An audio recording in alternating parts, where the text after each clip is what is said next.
Gente querida do Terror Nadna, começando com uma pergunta.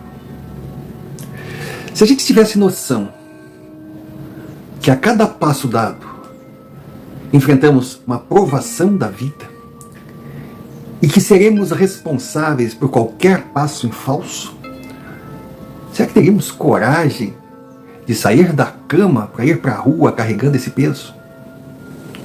Será que você consegue entender o que isso significa? É muito fácil chegar xingando a vida. Ai, a vida pronta. Ai, a vida é cruel. Ai, por que comigo? Ai, eu não mereço. Nossa, se vitimizar então, ocupar o azar, ocupar terceiros por tropeços dados por nós, isso é muito fácil. Mas se a gente for analisar cada atitude, cada sentimento, cada pensamento, cada desejo que está aqui dentro da gente, muitos deles não tão elogiáveis, certamente nós iremos valorizar a vida entendendo que ela não é justa ou injusta. Não. Ela nos coloca à prova para nos purificar, para entendermos o que é realmente o ato de existir. E para evoluirmos, assim nos preparando para próximas etapas que serão tão ou mais complicadas que essa que vivemos. E se continuarmos sendo esses réis mortais que se dizem racionais, imagem e semelhança do Criador, os donos do mundo, estaremos condenados a sofrer cada vez mais, porque o sofrimento não vem do obstáculo à nossa frente, e sim do quanto estamos preparados para superá-los ou aprender a desviar. Então eu peço que assista o vídeo até o final. Preste atenção nesse relato e tire suas conclusões.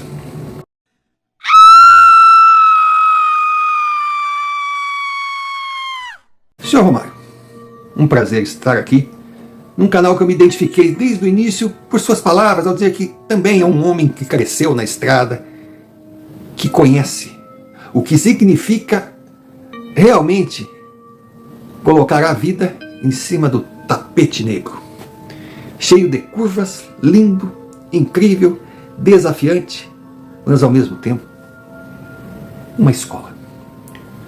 Sem dúvida alguma, eu acredito que o senhor também acredite, que a estrada é igual à vida e nos oferece diariamente a chance de aprendermos. Sim, senhor Romário, eu sou caminhoneiro. Sou caminhoneiro desde que me conheço por gente, por ser filho de caminhoneiro, por andar na boleia com meu pai, por aprender todos os segredos de uma profissão que ninguém, por mais veterano que esteja nela, consegue aprender tudo. Eu sonhava em ter o meu caminhão. Eu sonhava em ser igual ao meu pai, pois foi batendo alavanca, engolindo lua, que ele criou a mim, meus dois irmãos, e deu uma vida digna à minha mãe. Meus dois irmãos chegaram à faculdade, se formaram, que era o sonho do meu pai para todos os filhos, porque ele não queria, embora gostasse muito da sua profissão, não queria que os filhos dele tivessem que encarar todos os desafios que ele teve para ter uma vida digna. Só que eu acho que a gente deve trabalhar no que gosta, sem se preocupar se vai ganhar muito dinheiro, se não vai. Mas o homem que gosta do que faz, não trabalha, se diverte. Então eu sinto orgulho dos meus irmãos, os dois doutores, um em engenharia, o outro em medicina veterinária. Mas eu me orgulho em dizer, sou um caminhoneiro. Não porque não sabia fazer outra coisa, fui obrigado a encarar a rota. Não, eu sou um caminhoneiro de vocação. E comecei como todos começam, como empregado. Era uma transportadora média. Na minha região, meu pai tinha muito conhecimento. Eu fui indicado por ele, olha, além de me criar, me formar, me ensinar, ele conseguiu para mim o primeiro emprego. Era uma carreta baú. E prestava serviços a uma grande empresa da cidade. E não existia aquela linha regular que muitas vezes você entra como carreteiro de uma empresa, parece motorista de ônibus, vai fazer sempre a mesma linha. Não. Assim, eu gostei mais ainda daquele trabalho, porque eu conhecia todos os trechos, todas as regiões, estados e cidades dessa terra linda que a gente vive. Eu realmente era um jovem feliz. Eu lembro que eu estava há 3 anos na empresa. Na época, eu ia completar 24 anos. E foi a primeira vez que eu recebi a incumbência de levar um frete lá para a região norte. Olha, eu fiquei deslumbrado quando me disseram que eu teria que atravessar Goiás, Mato Grosso, sair por Cuiabá e subir em direção ao Acre. Nossa, parecia que eu estava indo para a Lua, para Marte. Pasme, eu como um profissional da estrada, um carreteiro, levei máquina fotográfica para fazer pose na estrada. Eu saí cantando, eu botei uns panos legal, que vai que, né? No meio do caminho, tem um arrasta-pé, tem um risca-faca, daqueles que vai 5 volta 3. Eu queria me divertir, a minha profissão era uma festa. Aí eu lembro que estou lá, no meio da estrada, não vou dizer o número da estrada, o nome da estrada, a região, que como o senhor fala, a gente deve fazer de tudo para evitar identificações. Então eu ia feliz. Só que naquela época não tinha GPS, não tinha a Overlander, não tinha sites para saber onde tem parada, onde não tem, onde é perigoso, onde não é. A gente ia sendo o para-choque da viagem. Tinha que fazer na marra. Tinha que atravessar muitas vezes cidades gigantescas, sem saber se dobrava à direita, à esquerda, se a rua tinha árvore, se a rua era estreita, com aquele carretão. Mas vamos que vamos. Alavanca, só no zoom. Zoom, zoom, zoom. Aquilo era música para meus ouvidos. Só que de repente, senhor Romário, eu passei por uma cidade relativamente grande, mas já na categoria pequenininha, vamos dizer assim, 4.000 habitantes. E peguei aquela estrada que parecia infinita. Olha, dá desespero, sem nenhuma parada. Louco para comer alguma coisa, com medo se o combustível ia dar. Querendo até descer para um banheiro. Claro, tinha um mato ali, mas... E o medo de descer e ser pego por estranhos na humilhante posição biológica. Era complicado, senhor Romário.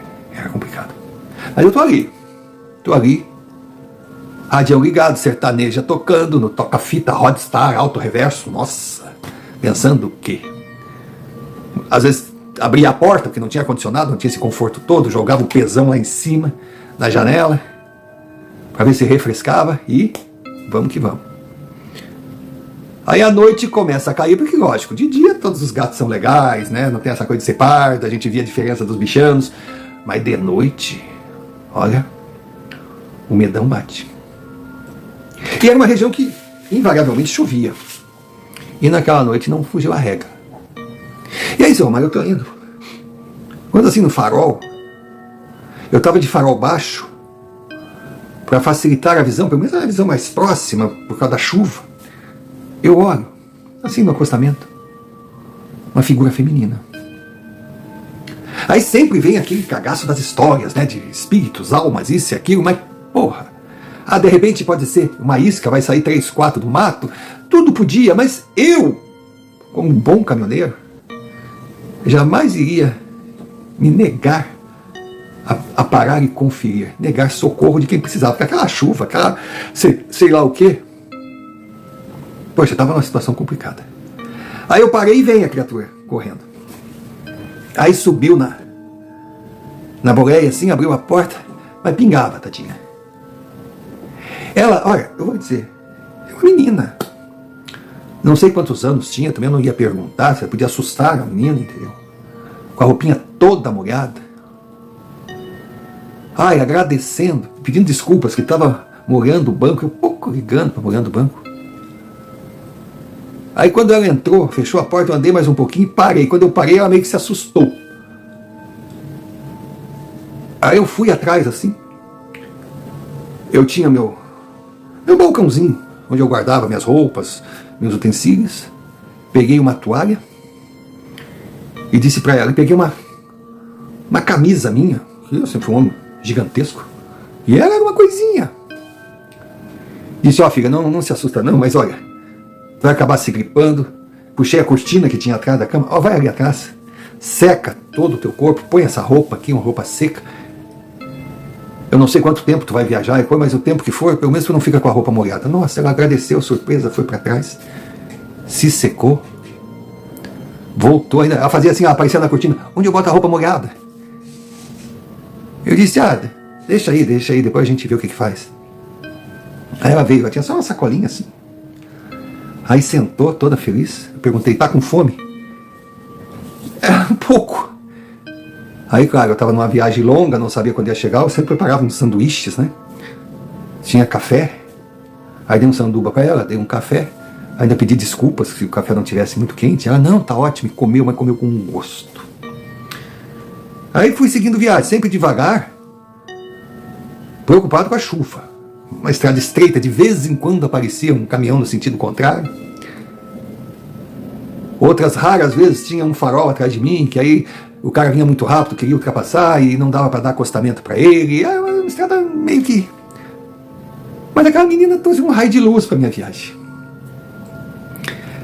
Aí no toca-fita, ela gostou da música. Ai, que lindo, eu posso aumentar? Eu digo, pode. Aí o tempo passou um pouco. Eu procurei, moça, primeiro, eu falei, eu sou o Zé Grandão. Meu nome não interessa, todo mundo me conhece como Zé Grandão. É a primeira vez que eu passo nessa estrada, eu estou totalmente perdido, confesso. Eu estou indo em direção a Rio Branco. E você, minha linda? Qual o seu nome? O que você faz aqui? Você parece tão jovem. Ela olhou assim. Pô, Zé Grandão. Aí deu uma risadinha. Não pensa que eu estava fazendo ponto, não. Eu digo, não vou pensar errado de ti. Que é isso? Não, sem problema. Aí ela falou que morava ali na região, numa vilazinha que ficava fora da rodovia principal. Aí eu meio que lembrei, antes de passar por ela, eu vi uma entrada à direita, uma entrada de chão batido. Eu digo, eu vi uma entrada ali, é ali que eu moro mesmo. É a nossa vila. Só que eu moro ali com a minha mãe, temos 2 irmãos, e aqui não tem trabalho. Então, toda segunda-feira foi que daí que me caiu a ficha. Era segunda-feira. Eu saio, pego carona aqui, e vou, aí disse o destino. Aí trabalho a semana toda, e volto no sábado. Eu disse, nossa, mas que vida arriscada, né, filha? Não, nunca tive problema, graças a Deus. Mas pedindo carona à noite, hoje, eu não sei o que aconteceu, que sempre tem uns caminhoneiros que eu já até conheço. Eles passam aqui, mas ninguém passou, o senhor foi o primeiro. Eu disse, você não teve medo de bater? A gente tem, mas fazer o quê? Estava chovendo, né? Aí eu falei para ela, tudo bem, então você vai até, sim, fica 150 quilômetros daqui mais ou menos. Pensei, poxa, todo dia essa menina faz essa viagem, assim, toda semana, aquela coisa batendo na minha cabeça.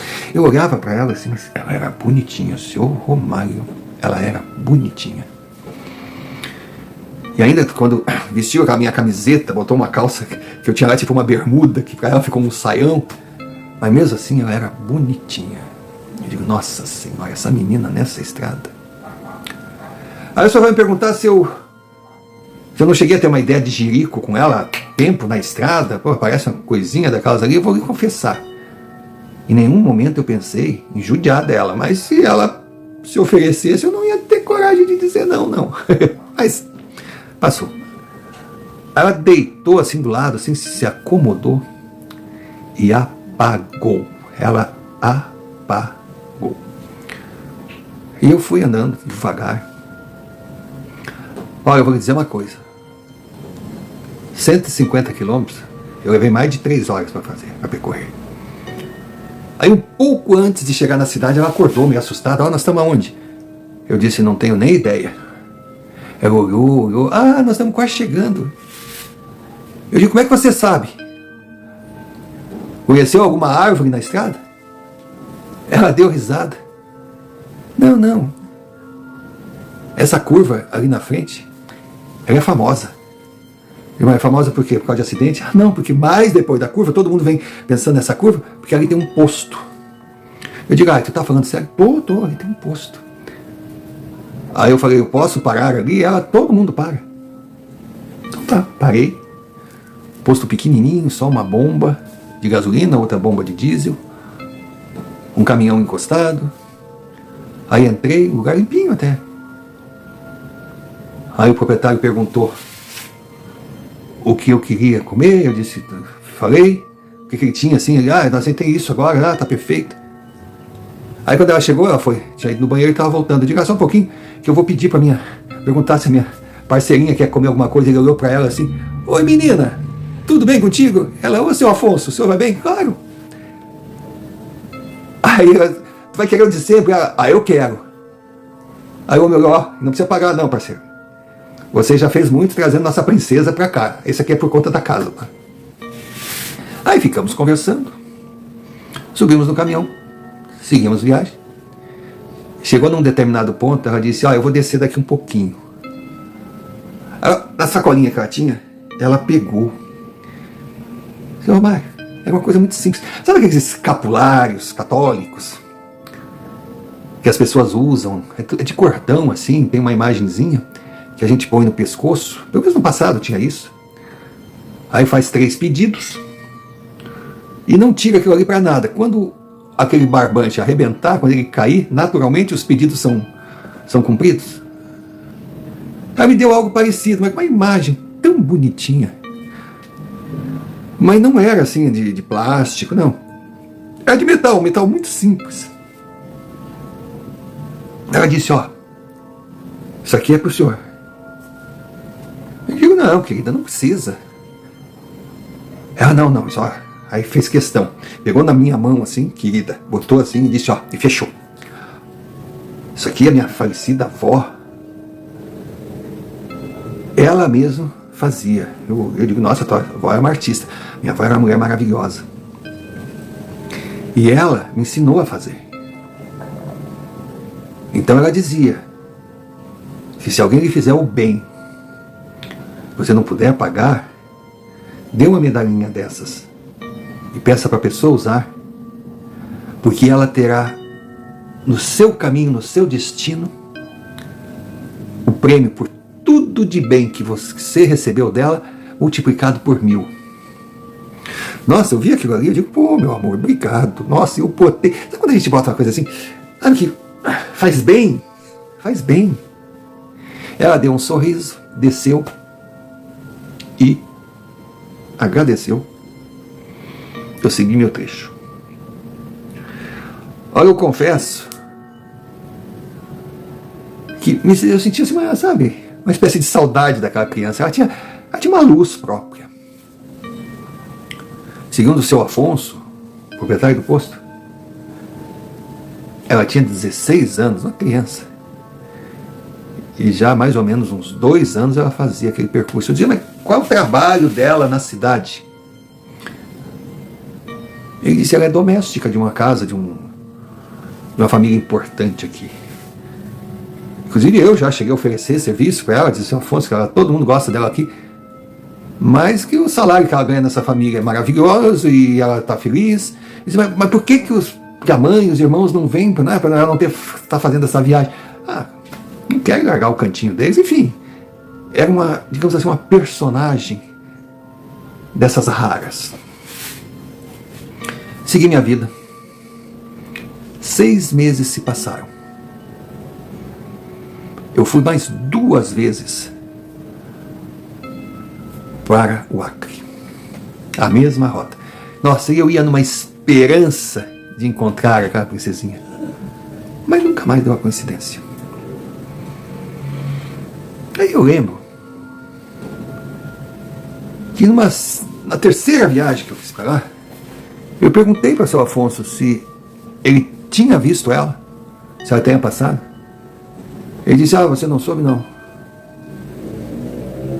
Todos nós ficamos muito tristes, abalou todo mundo. Mas ela sumiu. Eu digo, mas sumiu como? Ninguém sabe. Puxa, aquilo aí me disse, sabe, quando aquilo bate na cabeça da gente, mas eu pensei, mais cedo ou mais tarde poderia acontecer. Mas eu olhei aquele penduricário que eu carregava com tanto carinho, eu cheguei a beijar e disse, muita luz para ti, onde tu esteja, minha criança. Dei um beijo e segui.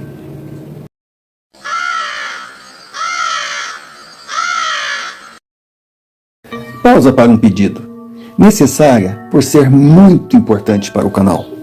Se você ainda não é inscrito, inscreva-se, deixe o seu like, comente, compartilhe, clique sino de notificações para receber mais vídeos produzidos por nós. E se achar que merecemos, envie-nos um Pix, QR Code na tela, como também a chave, você escolhe o caminho. Qualquer quantia será bem-vinda. Importante também é que você lembre de hypar o vídeo. E se desejar se associar à Confraria Nadina, será muito bem-vindo. Seja membro por apenas R$ 4,99. Em troca, nós não temos muito a oferecer, mas já existe uma grade de vídeos extras exclusivos para os membros. E é claro que não podemos deixar de agradecer sempre aqueles que enviam os seus relatos via e-mail, o e-mail que está aqui na tela. São essas experiências o combustível que move a engrenagem. Dado o recado, voltemos ao relato. E desde já deixamos o nosso muito obrigado. Muito obrigado por estar aqui, por ser um Nadina, pois você é a razão do canal existir. E segui, entreguei o frete, descansei, bate e volta. E estou andando, me aproximando inclusive da região onde era a vilazinha que morava a minha querida desconhecida. Foi quando um senhor bateu com a mão assim. Aí eu parei e ele, obrigado por parar. O senhor pode me dar uma carona? Eu digo, entra aí. Aí eu disse, o senhor vai para onde? Não, eu vou 20 quilômetros à frente só. Aí eu, não, tudo bem, coisa. E ele, o senhor vai para onde? Aí eu disse, inicialmente eu vou para Cuiabá, depois eu vou seguir para São Paulo. Ah, não, então o senhor se prepare. E eu me preparar para quê? Não, porque não avisaram o trecho ali, daqui 50 e poucos quilômetros, ele está interditado, ruiu a rodovia, tem um buraco na rodovia, não tem como passar. Eu disse, meu Deus, como é que estão fazendo? Não. Aí ele me disse direitinho que teria uma saída e que essa saída iria me levar até a balsa. Eu falei, balsa? Tem balsa por aqui? Tem! Aí eu ficava imaginando, mas que rio seria? Sabe aquela coisa? É o que dá de não estudar, né? Se eu soubesse geografia, eu teria... Mas também ficava imaginando uma ponte que passasse sobre um rio que... Aí eu ainda perguntei para ele, o senhor tem certeza? Tenho sim. Tá bom. Ele falou. E eu via caminhões vindo no sentido contrário. Via carros, não muitos, mas via. Então pelo menos eu tinha certeza que o trânsito estava acontecendo. Então passar por uma balsa, se aquelas carretas todas estavam passando, eu passaria também. Aí tá. Eu levei até o local que ele disse que iria descer. Ele agradeceu, eu segui. E quando eu vi assim, estava aquele acesso que ele falou à direita. Eu digo, bom, então, vamos lá. Só que, seu Romário, quando eu dobrei à direita, me chamou a atenção que uma carreta seguiu na estrada. Ainda pensei, digo, coitado, esse está ferrado. Ninguém deve ter avisado. Também que esse deslizamento, esse buraco, essa coisa que aconteceu ali, deve ter sido, sabe, 1 hora antes, 2 horas antes, porque ninguém sabia, nem na parada lá do seu Afonso falaram nada. Mas também eu olhava e dizia, mas cara, que deslizamento é esse? Que ali não tem montanhas, morros, barrancos, nada. A gente não tinha aquela chuva toda, tanto que o terreno estava seco. Sabe quando a coisa não bate muito bem? Mas daí eu tô indo e não tô vendo ninguém. Tô indo e não tô vendo ninguém. Mas de repente, vi uma fila de caminhões. Tinha um pato. Um trucado Mercedes e 3 carretas. Aí eu disse, bom, pelo menos não sou o único. Aí desci para perguntar, né, saber o que já estava anoitecendo. Eu já havia saído de tarde, já estava anoitecendo. Eu digo, puta, que enrascado. Aí cheguei, veio um camarada, um aspecto meio estranho. Mas quem sou eu para dizer que pessoas têm aspecto estranho, né? Porque caminhoneiro no final de um trecho também não é nenhuma visão maravilhosa. Mas parece um retrato do inferno, dependendo de alguns. Aí eu cheguei, o cara chegou com lanterna. Boa noite. Você vai fazer a travessia? Eu digo, vou. Tem lugar ainda nessa viagem? Tem sim. A balsa encostou agora. E nós vamos carregar os 4 que estão aqui e seguir viagem. Eu digo, poxa, que legal. Eu digo, eu pago aonde? Ele, não precisa pagar, não. Eu disse, mas é de graça? É? Só falando, é. Tá. Aí foi o primeiro, foi o segundo, foi o terceiro, o quarto. Quando chegou a minha vez, eu botei farol. Seu Romário, aquilo não era um rio. Aquilo era um mar. A gente não... Também estava de noite, entendeu? A lua não estava muito legal, tinha uma neblina, mas era muita água. Eu digo, mas eu não me lembro dessa água por aqui. Nunca ninguém comentou nada, também eu nunca perguntei, mas com certeza se fosse hoje não aconteceria, porque a gente tem todas as informações, né? Aí tá, subi. Aí todo mundo estacionado, descemos. Aí tinham 3 responsáveis ali pela balsa. E éramos só nós ali, só aquelas caminhões e carretas. Aí opa, tudo bom? Tá, tudo bem. Aí vem um dos responsáveis, olha, por ser muito longa a travessia,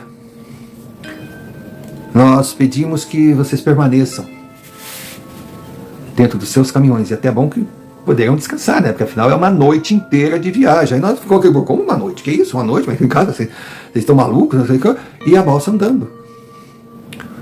Aí ninguém sabia, tinha uns estradeiros ali, mas que isso?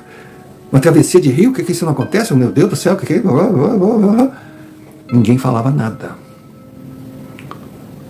Aí um senhor já 60 anos, que vivia no trecho e dizia, meu Deus do céu, tem algo estranho aí. Aí o outro perguntou, tá, e o que nós vamos fazer? Eu digo, eu não sei o que nós vamos fazer. Só que um detalhe, senhor Romário. Quando um deles virou, eu vi aquele barbante. Aí eu olhei assim e disse,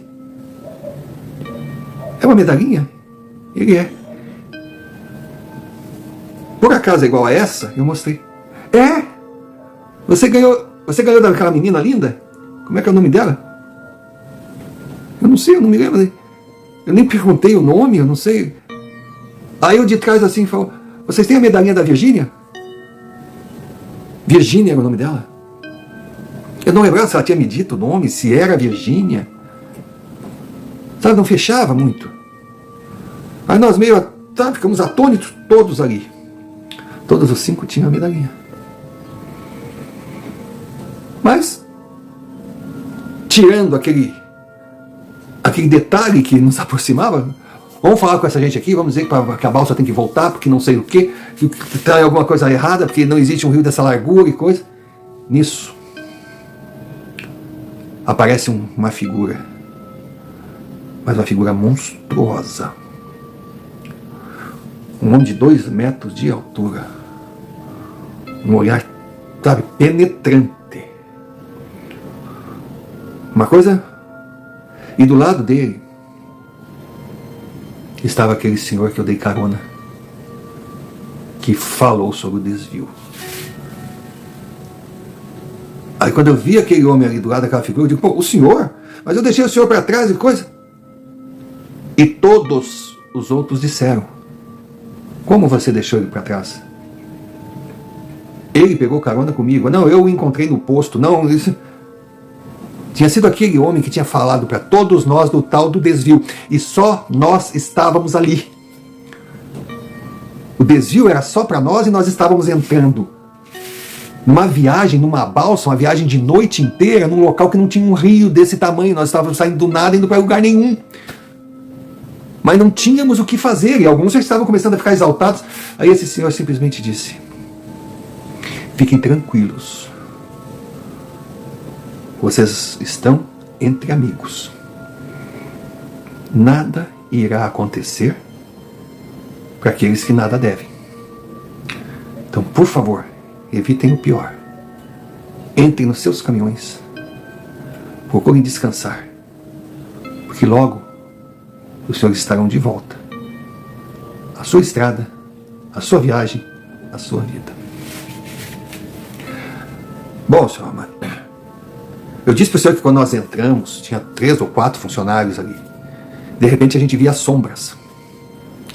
E aquela balsa, que até então eu achava que era pequena, cabia só as 4 carretas, aquilo parecia gigantesco, parecia um porta-aviões. A neblina caiu. E a temperatura despencou. Frio, frio, frio. Deu medo.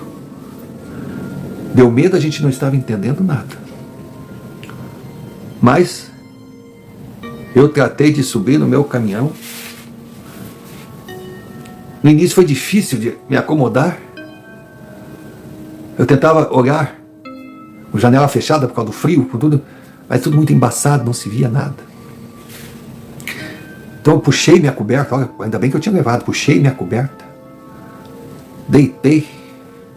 Quando o corpo aqueceu, eu passei por um sono. De repente eu comecei a ouvir um barulho.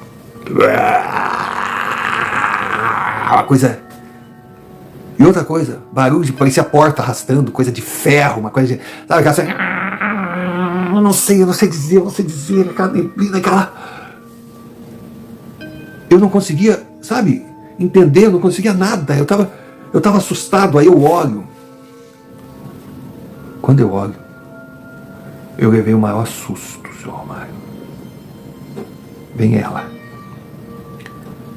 Linda, sorridente. Aquele rosto maravilhoso, aquele brilho. Era a Virgínia. Ela se aproximou assim do caminhão e me abanou, senhor Romário. Mas um sorriso, uma coisa assim, uma luz, uma... Eu fiz assim, meio que automático. E os seus olhos me transmitiram paz, luz, bondade. Parecia que eu estava na frente de um anjo. E ao lado dela estava o homem que nos levou até ali e aquela criatura. Ela simplesmente ficou uns segundos ali na frente, saiu, como eu era o último, ela foi andando entre os outros caminhões e carretas. E quando ela foi, fechou a neblina. Eu voltei a não enxergar nada, mas de alguma forma me sentia seguro, não sei. Aí eu fiquei olhando. De repente, senhor Romário,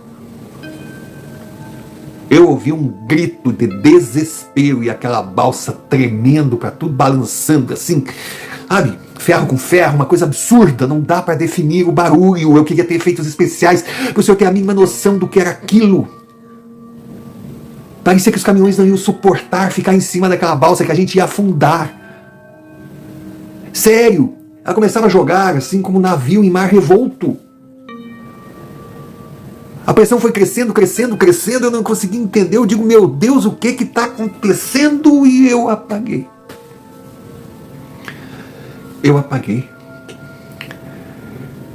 E no dia seguinte,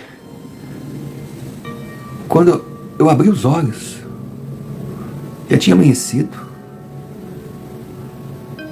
Estava chovendo, uma chuva fraca. Eu tentava me localizar. E aí eu olhei para frente assim. Tinha aqueles caminhões, aquelas carretas estacionados na minha frente, como eu os encontrei quando cheguei ali para embarcar na balsa.